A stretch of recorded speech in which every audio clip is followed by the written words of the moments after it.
So welcome to understanding our Understanding Special Education series. This is part 2, where we're going to focus on evaluation and eligibility. Just a reminder that Pacer Center is not a legal services agency. We do not provide legal advice. Oh my goodness, my slides are jumping on their own. We don't provide legal advice or legal representation, and the content of this presentation is just for informational and educational resources only.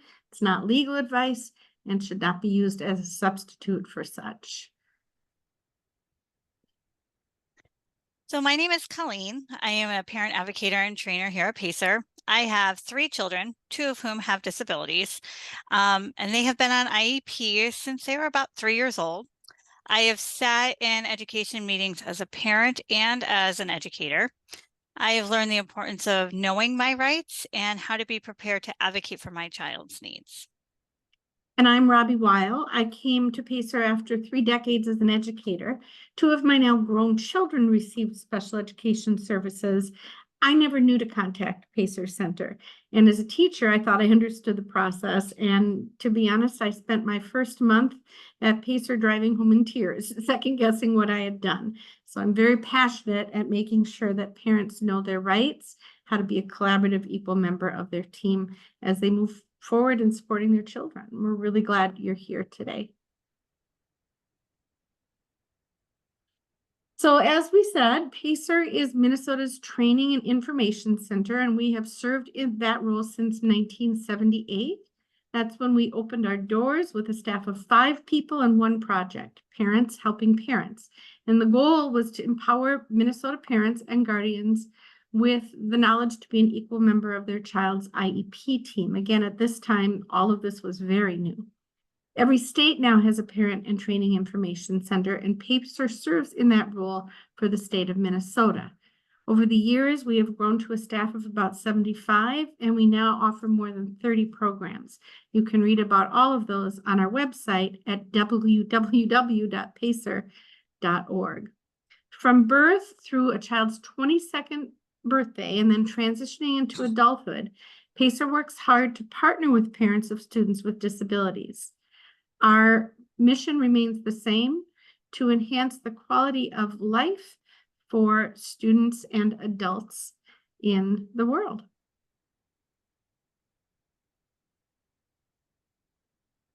So the information we're presenting to you today is very specific to Minnesota. Pacer is Minnesota's Parent Training and Information Center. So these specifics are going to be very different depending on which state you are in. If you are viewing us from out of state, I hope it's warm and lovely where you are, but also here's some information on how you can find particulars as to your actual Parent Training and Information Center in your state. All right, so last week's presentation was on process and rights, and it was more of a general scope as to giving an overview of different ways children are supported in schools, and then focusing in on parent and guardians' rights and responsibilities in special education. Today, we're going to define special education evaluations and explain the process, discuss receiving the results, eligibility, and providing an understanding of options moving forward. The third and last presentation will be held at the same time next Thursday, September 19th. We will focus on the individualized education program itself, reviewing the parts of the IEP, as well as understanding goals, services, and accommodations. It will also include a brief overview of the prior written notice, or PWN. But your learning doesn't need to end with this series. We have some upcoming workshops that include the special education paperwork and the prior written notice, and that's on October 10th. We also have effective communication with your IEP team on October 24th. And again, all of that information can be found on our website. You should find a questions panel on your screen, and you can use that to submit questions as we go. Please know that sometimes we won't respond if we know that we're going to be addressing that. We try to respond to some as we go. Again, this has a life of its own today, but basically we will leave time at the end. We have a lot of people in attendance, and more information So if your question is more specific to your child's particular IEP, please feel free to contact us directly to speak with an advocate. Again, if you're not in Minnesota, we do suggest you look up your own PTI and contact them, as the laws can vary.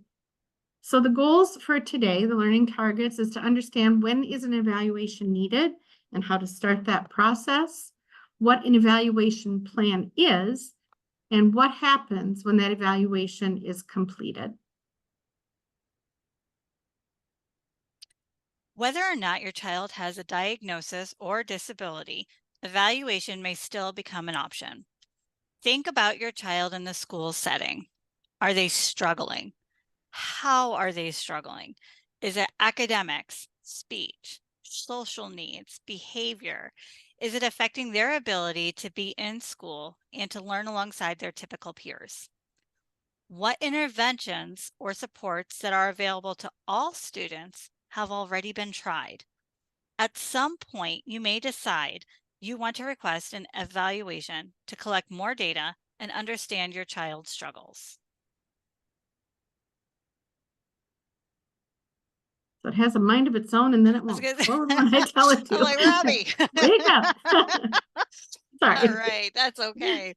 There are 3 typical times when an evaluation plan will be created.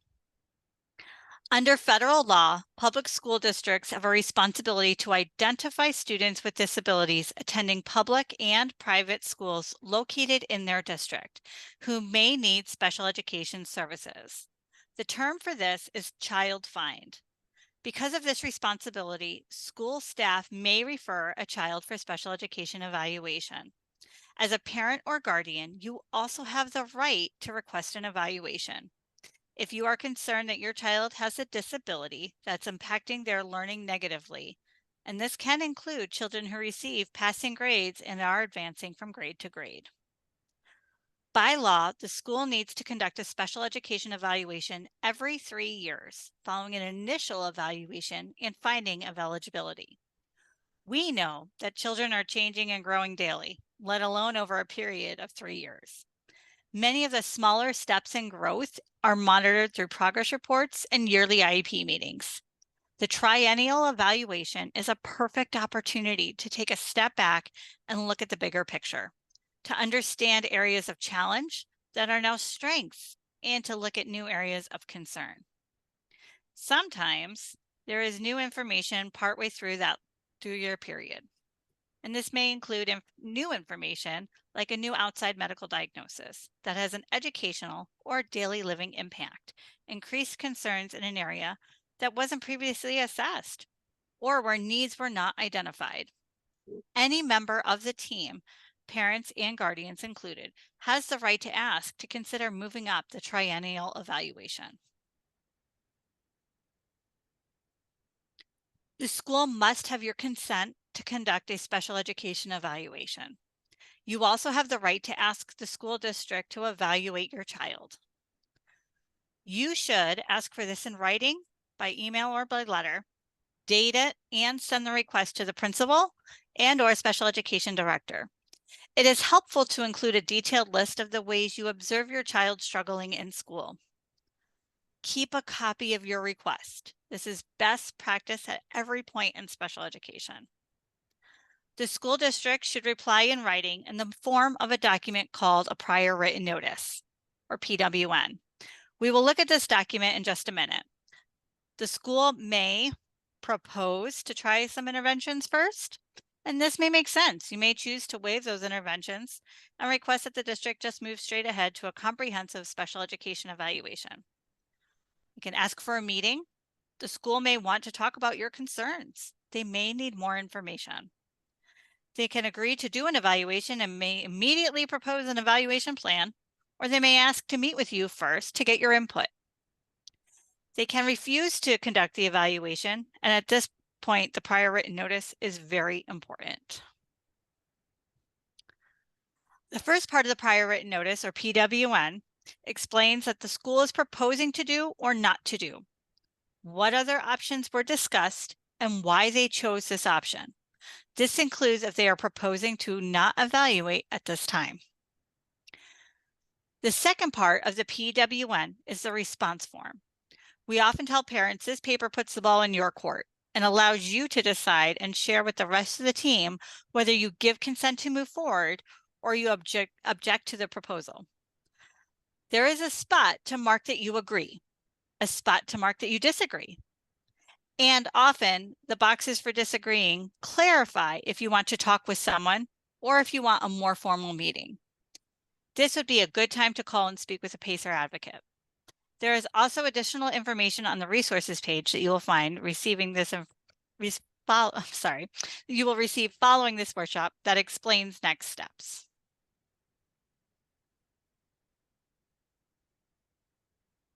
The initial special education evaluation process has many steps and can take a long time. First, you and the district need to agree that an evaluation is necessary. Next, you work together to develop an evaluation plan specific to your child. After you agree in writing to the proposed evaluation plan, the evaluation report must be completed and provided to you within 30 school days, and those are student report days. The district will then invite you to a meeting to go over the evaluation. The first step, of course, is to have an open dialogue addressing the concerns from both the guardians and the school's perspective that have led to the request for an evaluation. For the first evaluation, a meeting is always held to discuss together what those areas of concern are. Evaluations, as we said earlier, need to be repeated at least every 3 years.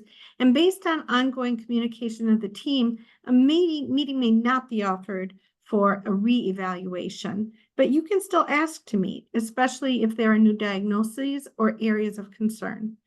The purpose of that meeting is to create a plan as to what areas of concern should be addressed. Very hard. I was in a meeting recently where they said to the parent, well, we asked what your areas of concern were. Parents don't really always understand what that means. One area could be intellectual abilities and or academics. This is where you might look if you believe there is a learning disability or some kind of developmental delay. Social, emotional, and behavioral concerns are often an area when a child is struggling. And again, there are specific assessments that can be done to understand those needs. Another important area is communication, language, and speech. And this is often more than just articulation. It can also look at ways that even a very verbal child may process language differently, including social language, which can become more of an issue as children age and that social interaction becomes more important. That can be part of many forms of neurodiversity, a difference in communication. Functional abilities and executive function. These assessments look at students' patterns and independent everyday skills to determine how they are able to manage throughout the day. Sensory processing and motor skills is another area where you can think about whether you have concerns. How is sensory input received and perceived through sights, sounds, touch, taste, smells, movement and balance, body position, and muscle control? Emotional and behavioral issues can stem from the misinterpretation and misperception of sensory input. I spoke with a parent earlier today who said, well, we want them to do the evaluation for an OT. That comes much later. The first step is what are the needs? And that's the goal of these kinds of assessments. Another area that becomes relevant once a child turns 14 or starts 9th grade, and that is transition. Obviously, the goal of education is not just to move through the years, but to prepare a child for what comes next. Transition assessments relate to training, education, employment, when appropriate, independent living skills. These are all part of an ongoing special education process to collect information on their strengths, their needs, their preferences, and their interests as they relate to the demands of current and future living, learning, and work environments. After any meeting or discussion regarding the challenges your child has and how they will be assessed, an evaluation plan is written and then presented to you. Typically, it looks like this, a grid. Not always, some districts do it a little bit differently, but it should include in one part, all the areas of concern that you have discussed as a team that are going to be assessed. It should have a list of which assessments are going to be done in each category.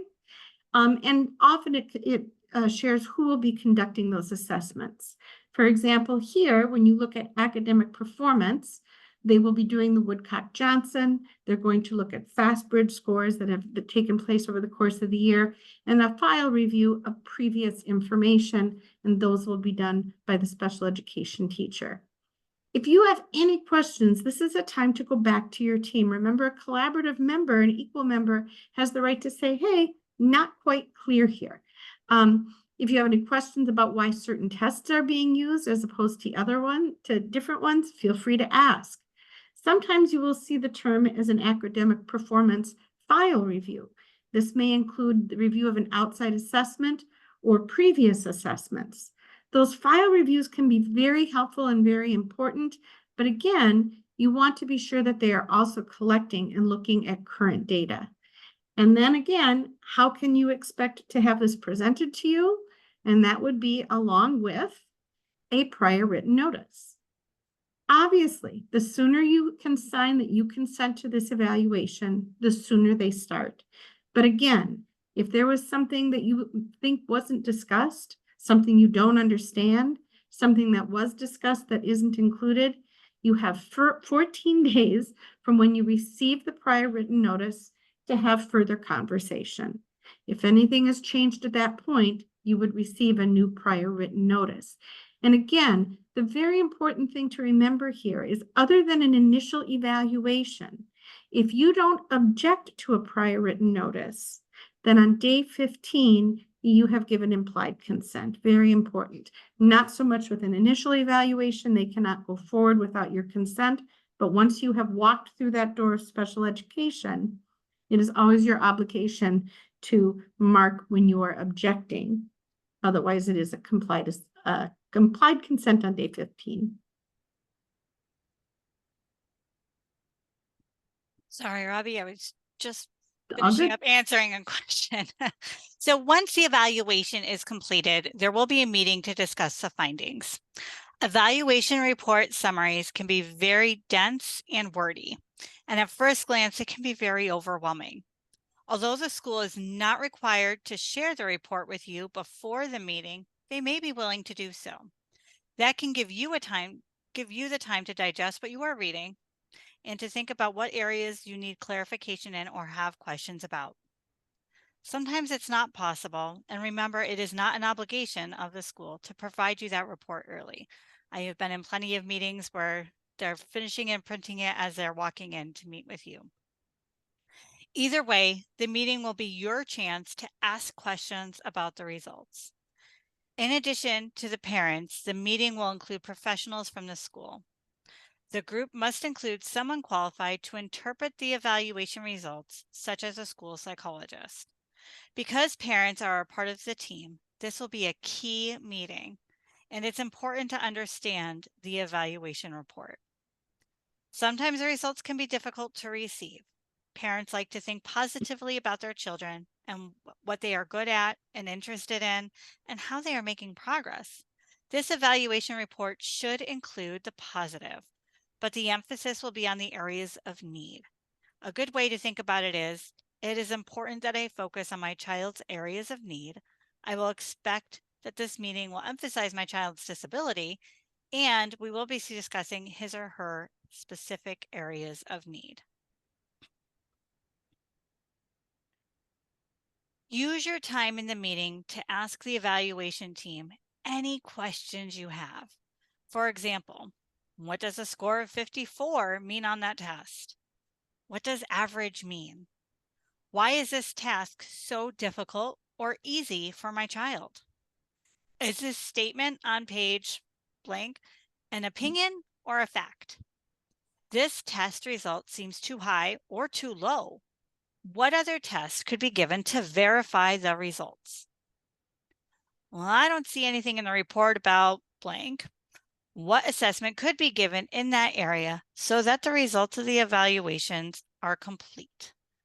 You have the right to ask questions, and there should be someone there who can explain the data and help you understand your options for next steps.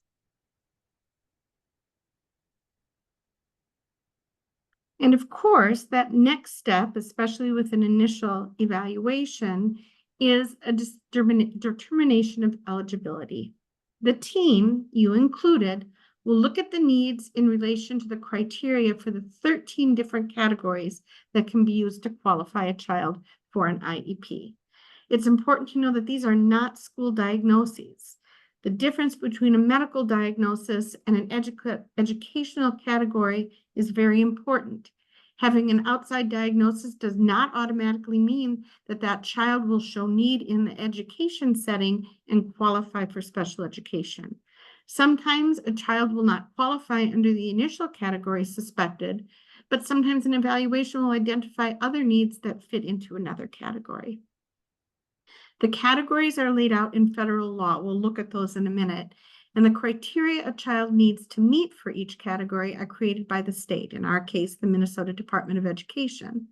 More than one category can be considered, and sometimes children are found eligible in more than one category. Potential categories of eligibility should have been discussed in the evaluation planning meeting. Sometimes we talk with parents and the category is important, but once you have qualified, all identified needs can be met regardless of category. If the child is found eligible, the next step is to create the IEP, and that's what we will be focusing on next week at noon in the last part of our Understanding Special Education series. This is an overview of the categories that can be used to find a child as eligible for special education as a child with a disability. Some of these categories are self-explanatory, but we do want to point out a couple of things. Many children who never have a diagnosis of autism do qualify under the category of ASD. This is not a school diagnosis. Many children with neurodiversity in different ways do qualify under this category. And conversely, there are children with an outside diagnosis of autism who do not qualify for special education because their need doesn't rise to the level of meeting those criteria. The EBD, or emotional behavioral disability category, as defined by the Minnesota statute, should not be used as the default if a child's pattern of unsatisfactory educational progress is primarily a result of several different things, including intellectual or sensory factors or autism as defined in state statute. That can become important because an EBD category, which is sometimes absolutely the appropriate category, focuses on the behavior as the disability. If a child has sensory needs, intellectual delays, or some of the traits associated with autism, if those needs are identified and met, often the behaviors diminish. So that's where the lens there can be kind of important. Developmental delay is a little bit of a catch-all category, and that can only be used until a child's 7th birthday. At that time, they need to be reevaluated to see if they now fall into one of the other categories. Other health disability is one of the few categories where you do need to have an outside diagnosis, and that verification, especially for ADHD, has to be renewed every year.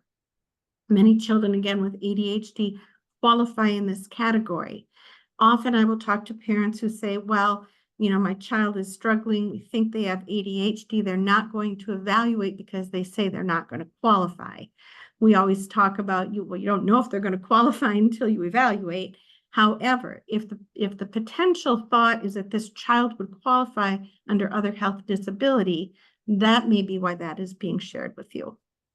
If you and the school district agree that your child is eligible for services, you will then work together at an IEP team meeting. If there is not a lot of discussion about the evaluation results, for example, if at the meeting it's exactly what everybody expected, you may begin to plan the IEP at that same meeting. If you need some time to consider the evaluation results before developing the IEP, you can request that this be done in 2 separate meetings. And that includes, if they are moving into that, you can say, you know what, we want to take this home and process it. Let's set a follow-up meeting. And again, we will be discussing this process more in depth in part 3 next week. There are times that a child is not found eligible. Sometimes it is clear to the whole team, including you, that even though a child has a disability, they do not qualify for special education services at this time. Students with disabilities who are not eligible may be eligible for a 504 plan. Section 504 of the Rehabilitation Act of 1973, commonly referred to as Section 504, is a federal law designed to protect the rights of individuals with disabilities in programs and activities that receive federal financial assistance, which includes public school districts. Educational accommodations in a 504 plan are designed to eliminate discrimination against students with disabilities and remove the barriers to accessing their education. So again, these are not direct services. There are no goals. There are no progress reports. It's what things are standing in the way of a child accessing their education and what accommodations need to be made so that they can. Sometimes when a child is found ineligible, families are concerned that the evaluation was not complete.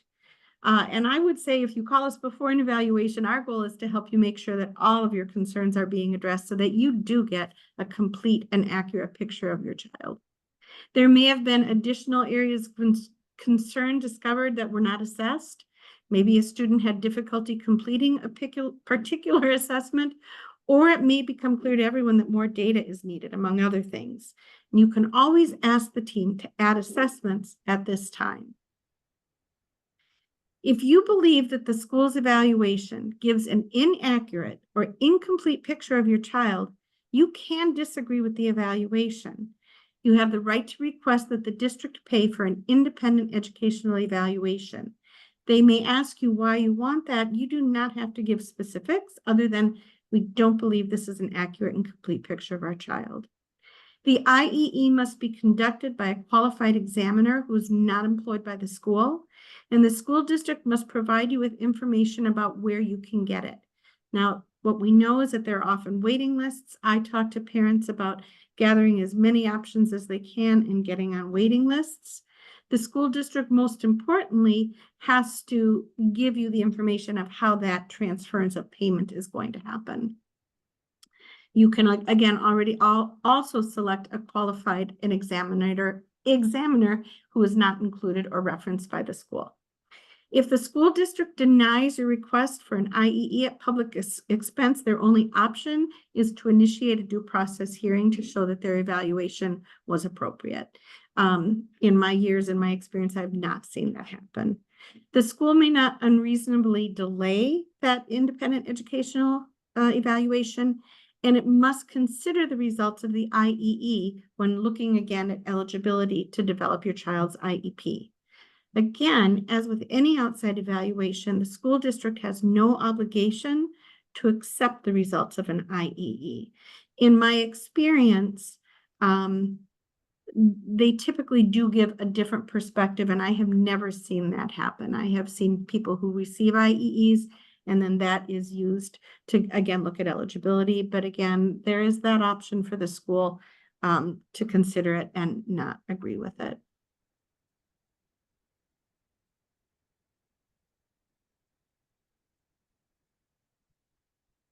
So before we finish, we want to talk to you about two things. First, we appreciate you being here. We love helping guardians navigate a complex system where they're expected to be an equal member of the team without any idea how to do that.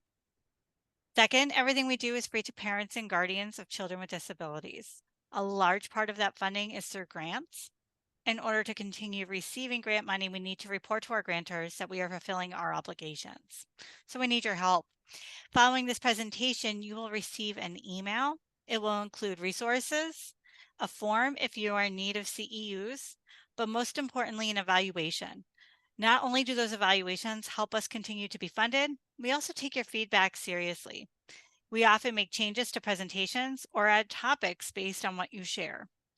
They are often very short and take less than 5 minutes to do so. So if we've helped you out, please help us out by completing it. Again, if you have, and we will get to the rest of the questions that are popping up. If you have more questions that we didn't address, This is the time to type them into the chat. In the meantime, if you have specific questions particular to your child, we are always just a phone call or an email away. You can call and leave a message at our main number or email minnesotaparent@pacer.org. Again, it is really helpful to us if you specify a little bit about the age of your child and what your area of concern is. Do you have an IEP that you don't think is being followed? An IEP that you don't think is meeting their needs? Have you been denied an evaluation? And that will help us prepare for further conversation with you. Sometimes there's a day or two between when you send that in and when you are contacted. So Colleen, with that, do you want to Yeah, jump in well, with the questions? here we go. So we have one about physical education. Since physical education is a required part of special education in IDEA, can a parent request an evaluation for possible adapted or specifically designed physical education services? Who would conduct this adapted physical education evaluation? So I believe that falls under DAPE, which is another fun acronym to add to your acronym bank.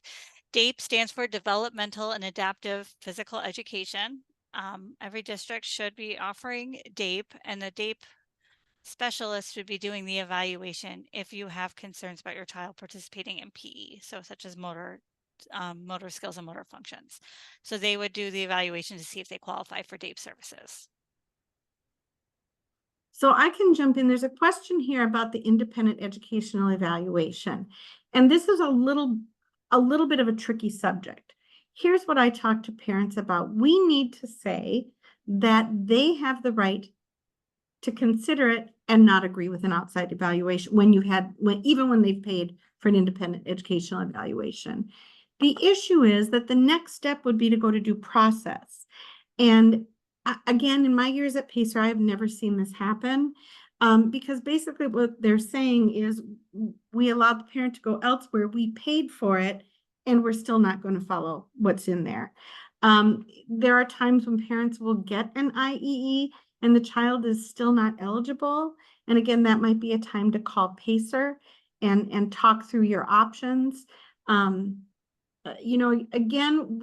what I want to stress is, as unfortunate as it is, this is a system of failure. So that's what special education is. You have to be able to show that without these services, the child is not able to make progress in the general education, and that they need these services to also make progress in their own individual goals. So that's getting in a little deeper. If you're ever in that situation, call Pacer. We can look at all the documentation together with you and talk about next steps. So there's a question mentioned here about what Pacer website, what topics do we have to discuss at the IEP meeting? When you go to an IEP meeting, your case manager should kind of have an agenda laid out of members who are there, and just kind of a good agenda of what the meeting should look like. We do have some really great resources on our website. I will also apologize. Our website is under construction right now. We're very excited about the change, but there is a lot of information on there. So use the search bar and put in like IEP resources or something. We have something called the Guide to the IEP that is very helpful. We have some very specific tip sheets about communication with your team, who should be at your team meeting. All of those are found on our Pacer website. I would use in that search bar, put in IEP meeting. And there are some great ones that pop up, and they might even be on our resources page for today. And again, we're always here to support as well. And there's no question too small. If I get a call that says, can you just give me some resources? That's an easy one. And I'll send you resources and let you know that if you want to talk further, you can. And again, we're hoping that our new website will be much easier to navigate and you'll be able to find it all there, but we are always here to help. People will call and say, I'm sorry to bother you. It's like, this is job security and I love what I do. So does Colleen. The question about IEP and 504. So the question is, so is a 504 accommodating and IEP services are like OT speech and DAPE? When we talk about services, it doesn't need to fall into one of those categories. A special education service is when a child is being instructed by a special educator for a certain number of minutes. in order to achieve their goals. So it's not just about OT, speech, DAPE. That can be time with a reading specialist. It can be time with somebody to help learn self-regulation skills. Anyone from Simon Technology. Sorry about that. Many different ways that can look. When we look at a 504, accommodations are things that don't fundamentally change the curriculum, don't modify the curriculum or what the child is required to do, but accommodate them. So it can be things like extra time on an assessment.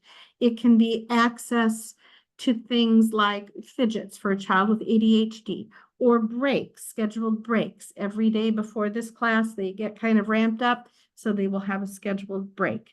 Accommodations can be assistive technology for a child maybe with a reading disability. But again, if a child is being directly instructed by a special education instructor, whether that be OT, speech, DAPE, academic, that is a direct service, and that is typically only in an IEP. So I kind of have two here that I was going to address, Go Robbie. for it. One was, is the principal required team member or some sort of school admin? Answer to that is usually yes. I find if it's not the principal, then it's the assistant principal. It's usually called district representative, and that person is someone who understands district resources and can kind of help if there's any decision making about staffing or things related to that building in regards to that. So it's usually, I would say, a principal, an assistant principal, or the position is some kind called district representative. The other one I wanted to talk about was, can I voice record an IEP meeting or any meeting concerning my child? You know, just like you're going to record anyone else, you want to make sure that you have permission of all in attendance. I would probably say no, but you can always ask. But again, you would have to have permission from everyone there to do any sort of recording. And can I just piggyback on that a little bit? Absolutely. When a parent asks to record a meeting, occasionally it's because the parent has their own disability, and that typically the school will accommodate. You also have the right to bring anybody that you want to a meeting to take notes for you or whatever you need. Other times when, and I'm going to go back to our upcoming workshop in October about effective communication. You are in a business partnership as a team. There are school members and there are family members. You are working together, and the goal is to build a collaborative, trusting environment. When a parent calls and says, I want to record a meeting, it is typically because there has been a breakdown of trust, and there are ways to address that and move through that and get back to a more collaborative model. So again, the question is, why do you want to record that meeting or think that needs to happen? Another thing that parents will say is, well, we talk about things and then I don't see them in writing. One tool that I suggest parents do is after a meeting or a conversation, you send a follow-up email. Thank you for meeting with me. Here are the things that I heard that we addressed. And that way you make it clear about what your understanding is. And if there's any misunderstanding, that gives you the opportunity to clear that up. There's a question here about expunging an IEP. So the IEP is there to support a child in the goals that they need to achieve their education. Parents have the right to revoke services at any time. And I often talk with parents who want to do that. We do sometimes suggest that you just do an updated evaluation to make sure that nothing is being missed. But parents do have the right to revoke services. This parent also mentioned that when they moved out of the school district, they didn't have to use the IEP. Important thing to know here is that IEP may have been transferred, but if you didn't have a meeting with the new school to put it on their letterhead, then it may not even be in place. So there are actions that have to be taken when a child transfers from one district to another. That paperwork may be automatically sent. And conversely, I guess if you are transferring districts and you have an IEP and you want the child to remain on that, then absolutely you would contact the district and say, we need to have a meeting about what this is going to look like. The new district is obligated to follow the IEP. or give comparable services to the best of their ability until they have their own. The other thing to know in regard to that is if you believe your child no longer needs an IEP, or the school proposes to exit them, and again, we do suggest asking for an exit evaluation, and it doesn't go the way you had hoped, you have the right to reinstate. After a certain amount of time, you do need to reevaluate. So there's a question here. Can we switch from an IEP to a 504 plan? So it's important to remember that they are two very different plans. When you have an IEP, you've completed a special education evaluation, there are identified needs, and there are services being given to the child that are from either a speech pathologist, an OT, a PT, or a special education teacher. 504 plan is really just accommodations. It's what does a child need to be there learning alongside their typical peers without needing pull-out time for special education support, without needing minutes for reading or math or things like that. So it's not so much as switching from one plan to another. Is one plan no longer needed? If an IEP is no longer needed, if they're not needing special education support, do they just need these little accommodations? And absolutely a 504 plan is the way to go. And I've talked to many parents where that's kind of the situation. They no longer need services. They just need some accommodations to help a child learn alongside their peers. So it's just important to remember it's all about the needs. What needs is your child identifying, and how do they need to be supported? So there are a couple here about gen ed teachers, and having been a general education teacher for over 30 years, I am happy to address this. One is about, there's a question about shouldn't the regular education teacher be providing general accommodations and differentiating? There is a difference between what the law requires and best practice. I always said that every single one of my students was on an IEP because they were all individuals. And my first goal of the year was to figure out what I loved about each of them and what made them tick. And you know, this kid, it's math and they're stressed and I relate it to baseball. Now I've engaged them, you know, and that's how, to me, that's best practice. Best practice is not mandated. Differentiation is not mandated. That would be a conversation with the teacher, with the principal, if you feel uncomfortable with the environment in your child's classroom. When it comes to accommodations listed in the IEP, yes, those need to be applied across the board. And accommodations, again, are the things that a child needs to access their general education. Some districts are very good about allowing teachers to see the entire IEP, general education teachers. Some districts, for privacy reasons, I had one district I worked in where I was not allowed to see the full IEP, but they gave me a snapshot. You know, and it was basically, this is the services they're going to leave for. Here's what you need to do. I always had the right to go into the office and read the full IEP. And yes, the gen ed teacher is responsible for making sure that those accommodations are implemented. The other thing I want to reference here, and I'm just going to mention, you know, these are things that we are going to focus on next week as well. We've got time, so we're happy to answer a few more questions, but this will be the focus next week, is the IEP itself. One of those services that you may see on an IEP, there are direct services. That's those times when a child is with a special educator of some kind, receiving direct instruction that is individualized for them. And there are indirect services. Indirect services are in some ways a form of accommodation.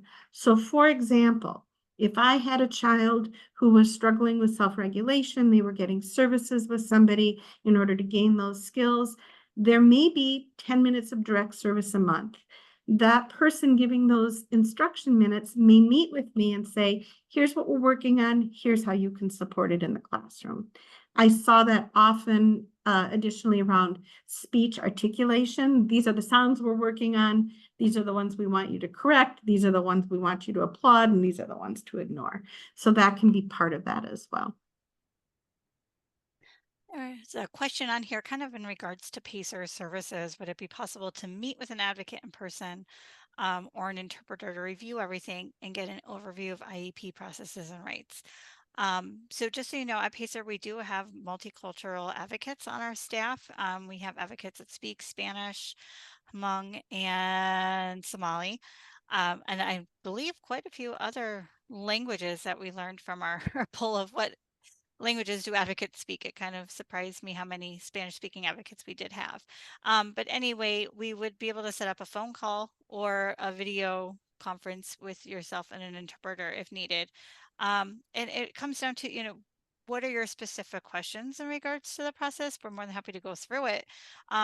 I kind of like to refer to it as Candyline. It kind of helps me to understand where are you in the process, and I can kind of help guide you along, but I kind of need to know where you are on the board to help you understand that process. I don't, so that way you understand kind of where you are and how to move forward. So that's how we can support you at Pacer. And I would just add to that we used to have walk-in services. Part of the reason, and I think COVID reinforced this, we serve the entire state. We are located in Bloomington, Minnesota, but we serve the whole state. And so if this person, has the ability to get here and we bump somebody who's called in, there was an inequity there. So we do all of this, and we review, Colleen and I both review all the paperwork of parents all the time. And just a reminder that our goal is to help you know how to review the paperwork and walk you through that process so that next year when you get a new IEP, you know how to do that and who to call if you have questions.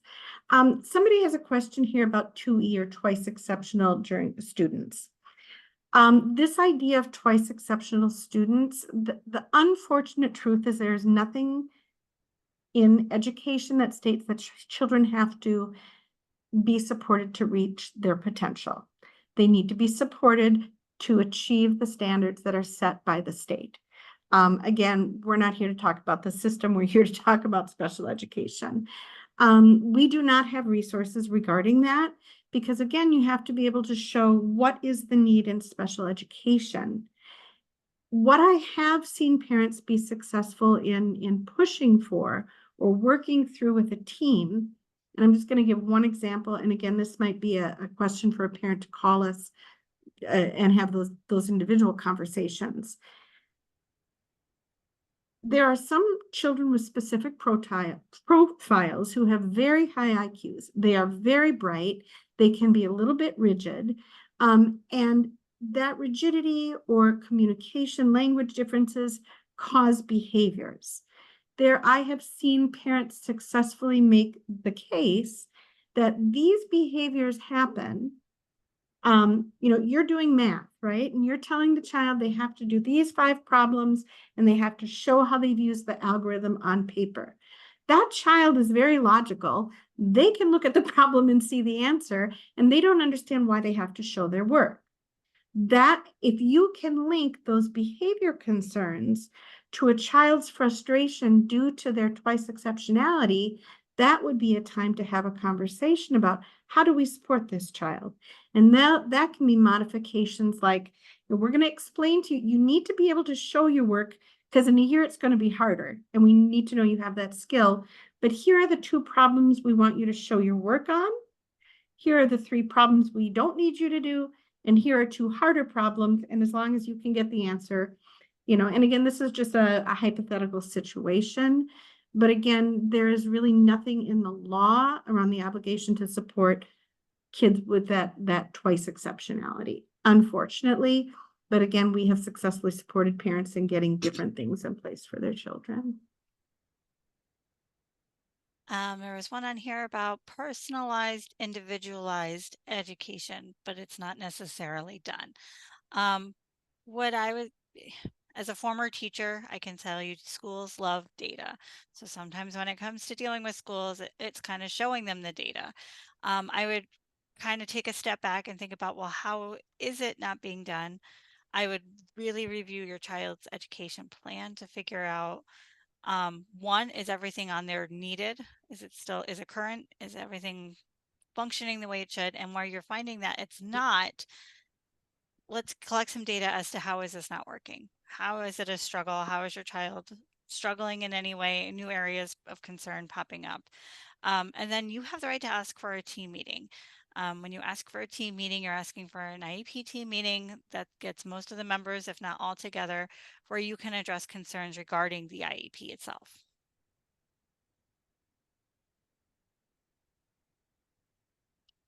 Did you want to answer that other one? Sorry, yeah, I Go ahead. I can Then I'll too. jump in on this. What is the process? And thank you, Robbie, because they're kind of right along the same lines, and I Yeah. didn't think that far ahead. What is the process if a school is not following the accommodations? Again, I come back to that whole data piece. How are we knowing that they're not following that accommodations? And I could tell you if I asked my 10-year-old who's at middle, or 11-year-old, how are things going at middle school? Is someone helping you? Are things getting, are you doing 20 questions or are you doing the 10 that you should be? He'll just yes me and I won't actually get any data out of him. So think about, again, collecting that data. How do you know these accommodations aren't being followed? You can always gently follow up with a teacher. What I like to recommend to parents is, okay, we're about 2 weeks into school, and about another 2 weeks, I always check in with the gen ed teacher and the case manager and just say, how are things going? I kind of take that whole help me help you approach. What's working, what's not working? Do things need to be altered? And, do we need new accommodations listed on his plan? And then, conferences are a couple weeks after that, and it's another great check-in time. But again, it's collecting that data. How do we know the school is not following those accommodations? It could be that they might have just forgotten, right? It could just be human error. Or, oh, I forgot she needs professional seating. It happens. So sometimes it's that gentle reminder of just want to make sure my child is all set. Do you have any questions about their accommodations? There's a lot of easy ways that you can kind of nudge and get some more information. And I would just piggyback again, just from personal experience. I always used to tell parents that back to school night, if your child comes home, and this is for gen ed students as well, but I think it's totally applicable to, they're not giving me this that I'm supposed to have. Clarify. Remember, this is a team. If you feel that someone on the team isn't upholding what they're supposed to, clarify. And I would say to parents, if you have a concern, please call me and let's have a conversation. And I promise to do the same when they come to school and tell me stories about home. A lot of this is miscommunication. And if there is an issue, it gives you the opportunity to fix it. Somebody did ask about the link to this session and last week's. I will tell you that Colleen and I are very proud of ourselves because this is the first series where we are flying solo with Jamie, without Jamie, our tech guru. And we don't cover that part, but I wrote a note and I will double check with him. I think that link is sent out following the workshop, and I will find out if there's a way to have that link sent from last week as well. But that's a Jamie question. And I was also yeah. under the impression that it was posted on Pacer's YouTube. Yes. I don't know if we have a YouTube channel. I do not know the right technology around it, but I think if you go on YouTube and put in Pacer workshops, then it should list somewhere in there. That's what we're that might, shifting to. I think you're that right. I'm hoping that is correct information. If I didn't say all that correctly, I apologize. There's a question here about experiences, and then I think this will be the last one because we're bumping up on 1 o'clock. Requesting from the school what they are working on so that we can reinforce the services. This is a little bit of a double-edged sword, right? There are times when parents, the question, what does the child need and what does the parent need? And remember that the school's obligation is the child. Now, as an equal member of the team, you have the right to have ongoing communication to understand. There are parents who set up a bi-weekly meeting. Every other week we're going to touch base, and that's how we're going to keep this a collaborative process. The purpose of parent-teacher conferences, ongoing progress reporting, all of those are to help you know how your child is making progress. From my experience, yes, there is absolutely an importance on parent-home communication and support. But whether or not there is something that needs to be done after the day is done would be a conversation. And I would suggest that could be a conversation earlier in the year. How do I support you? They can't make any big changes. So if there's a change that needs to be communicated, there's a mention here about what if there's a pivot. but teachers have the expertise in, tweaking curriculum and how they provide it to students. So again, part of that is about how you build that communicative, collaborative IEP team. And again, a lot of what we just answered is a lot more of what we will be going into detail about next week. And then building that communicative relationship would be the October workshop. So I think with that, and I see people are leaving, so thank you to those of you who are who are still here. Appreciate your questions. I love baseball, and it feels like, pitching balls, and then we try and hit them. And I hope we've answered your questions. As always, you can contact directly for additional information. Thank you again for being here. Thank you very much. We'll hopefully see you next week. Mm-hmm.